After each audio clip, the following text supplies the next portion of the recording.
Hello friends, आज हम solve करेंगे क्वेश्चन पेपर जो कि है BEGG 174 का। ये दिसंबर सेशन का क्वेश्चन पेपर है। आप जाके डाउनलोड कर लेना, इंटरनेट से मिल जाएगा। ठीक है, तो ये पेज नंबर नहीं बता रहा, पहले मैं बताऊंगा क्वेश्चन क्या है। तो पहला क्वेश्चन के आंसर में लिखा है 3-4 आपको ऑप्शन दिए होंगे वहाँ पे। आपको सिर्फ 2 अटैम्प्ट करने थे उसके अंदर से, और वो 200 वर्ड्स में आंसर लिखने हैं, राइट। तो सबसे पहला क्वेश्चन है थीम्स फॉर शॉर्ट राइटिंग्स या स्टोरीज़। तो जब हम स्टोरी लिख रहे होते हैं तो उसके अंदर थीम्स क्या क्या हो सकती हैं उसके बारे में पूछ रहा है बेसिकली। तो ये इसका आंसर आपको पेज नंबर 32 में मिल जाएगा। अदरवाइज़ आप यहाँ पे देख सकते हो कि मैंने किस तरीके से लिखा है। सॉरी फॉर राइटिंग इतनी अच्छी नहीं है, शायद समझ में ना भी आए आपको, पर कोशिश करना कि समझ जाओ, ठीक है।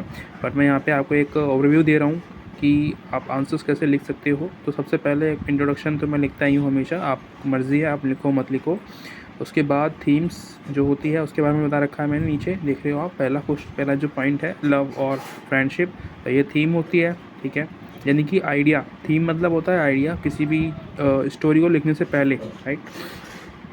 और जैसे कि लैला मजनू थे, वो एक थीम है, ठीक है, शॉर्ट स्टोरी के ऊपर।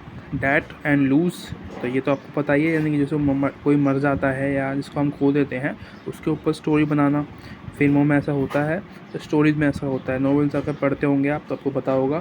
फेयर एंड स्ट्रगल, तो जब हमारी जो लाइफ है आजकल स्ट्रगल में चल रही है उसके ऊपर स्टोरी। तो ये क्या है, कुछ ऐसी स्टोरीज़ होती हैं जो कि बहुत ट्रू फीलिंग देती हैं जब आप इनको देख रहे होते हो। जैसे कि स्ट्रगल वाली स्टोरी है, या हम खो देना किसी को, है ना, किसी की मौत हो जाना, वो सब एक रियल स्टोरी के ऊपर एक तरीके से होता है सबके साथ में, ठीक है। और लर्निंग एंड ग्रोथ इन सब के ऊपर, यानी कि सीखना, हम ज़िंदगी भर सीखते हैं, ठीक है। एग्जांपल्स तो मैं यहाँ पर नहीं लिख पाया जल्दी में, अब पर आप लिखने की कोशिश करना। उसके बाद इसका बी आता है। बी में क्या है, pre requisite for a travel writer. तो उसके लिए क्या होनी चाहिए, क्या मतलब कि एक तरीके से इच्छाएं होती है ना, कि ये स्किल्स, यानी कि एक ट्रैवल राइटर के अंदर क्या क्या होना चाहिए, ठीक है। तो ये आपको पेज नंबर 64 में मिल जाएगा, आप जाके चेकआउट कर सकते हो बुक के अंदर। तो क्या हो सकता है, जैसे कि एक जो ट्रैवल राइटर होना चाहिए वो ओपन माइंडेड होना चाहिए, ठीक है। नॉलेज उसके अंदर होनी चाहिए उस जगह के बारे में, उससे पहले वो उसको पढ़ के जाए, उसका हिस्ट्री, उसका जोग्राफ़ी, ठीक है, पॉलिटिकल जो कल्चर है वहाँ के जो लोग हैं उन सब के बारे में। उसको एक यूनिक होना पड़ेगा ताकि लोग उसकी स्टोरीज़ को पढ़ें, राइट।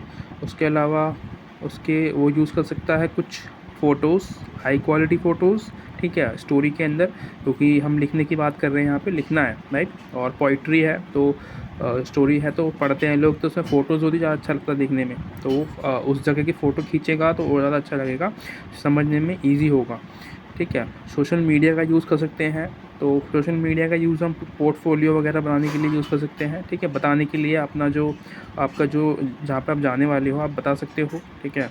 लोकेशन जो डेस्टिनेशन है आपकी वो शेयर कर सकते हो लोगों के साथ। उसके अलावा क्वेश्चन नंबर 2 आता है यहाँ पे हमारा, जो पूछ रहा है डू यू एग्री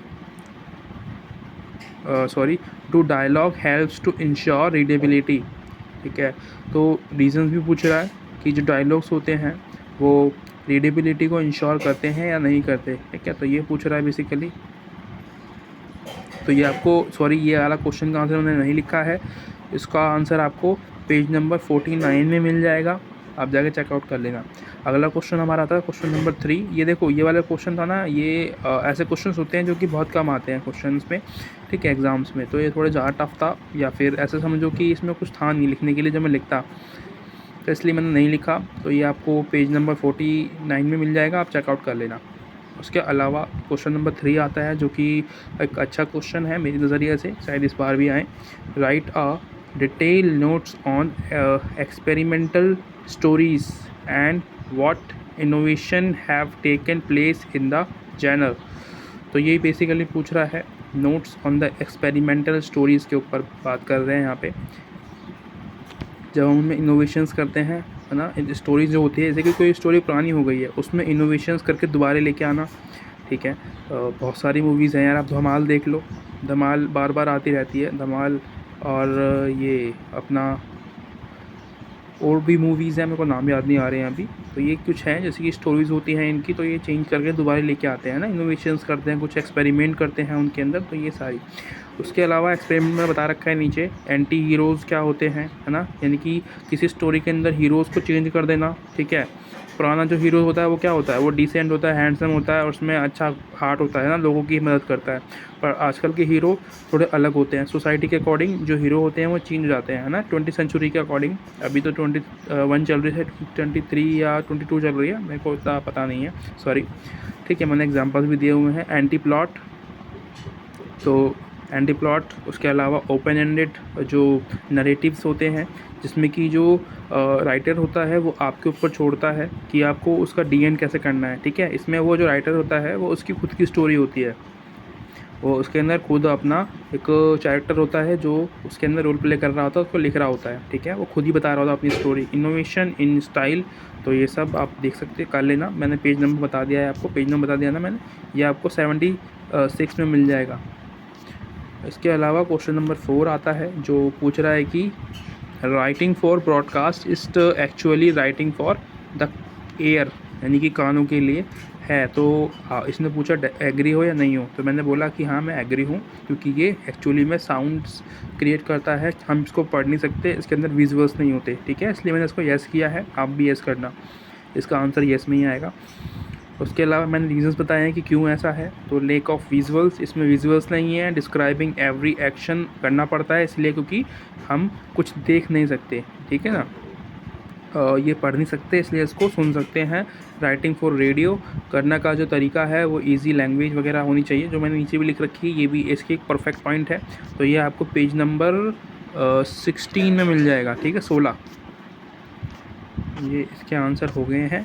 उसके बाद था question number 5, what are the kinds of editing that a manuscript goes through before being published, तो ये आपको पेज नंबर 169 में मिल जाएगा, ठीक है।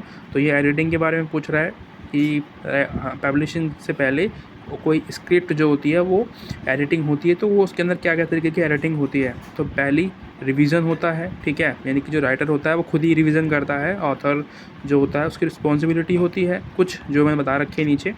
उसके बाद प्रूफ रीडिंग होती है, उसके अंदर प्रूफ रीडिंग में क्या होता है, पूरा मतलब एक पूरी रीडिंग करनी होती है उसको, ठीक है, कोई भी करेक्शंस है वो सब चीज़ें उसको खुद करनी होती है। अनलर्न, और उसके अलावा रीड इन ब्लॉक्स, ये भी बता रखा है मैंने। ब्लॉक्स में अनलर्न मतलब क्या होता है, जैसे कि जब कोई वर्ड आप दोबारे उसको लिख रहे हो, ठीक है, तो उसको आप दोबारे पढ़ोगे या उल्टा करके पढ़ोगे तो क्या होगा, लर्न दोबारे करोगे, जैसे कि लुक बिफोर यू लीप, है ना।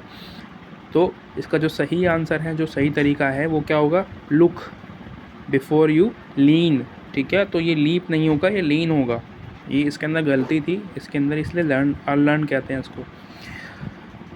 उसके अलावा सब कुछ मैं डिस्क्राइब नहीं कर सकता, ठीक है। एग्जाम्पल्स एक और लिखा है मैंने यहाँ पे, जैसे कि हम जू में गए हैं तो हमने लायर्स देखे हैं और टाइगर्स देखे हैं, तो लायर्स नहीं होंगे, वो लॉयंस होंगे, यानी कि शेर, और जो टाइगर्स होते हैं वो, ठीक है। तो ब्लॉक्स पर मतलब रीडिंग बहुत तेज़ पढ़ना होता है हमको इसके अंदर, ठीक है, बोल बोल के पढ़ना, ताकि जो हमारी आंखें नहीं देख पा रही है वो हमारे कान सुन लें इजीली, ठीक है।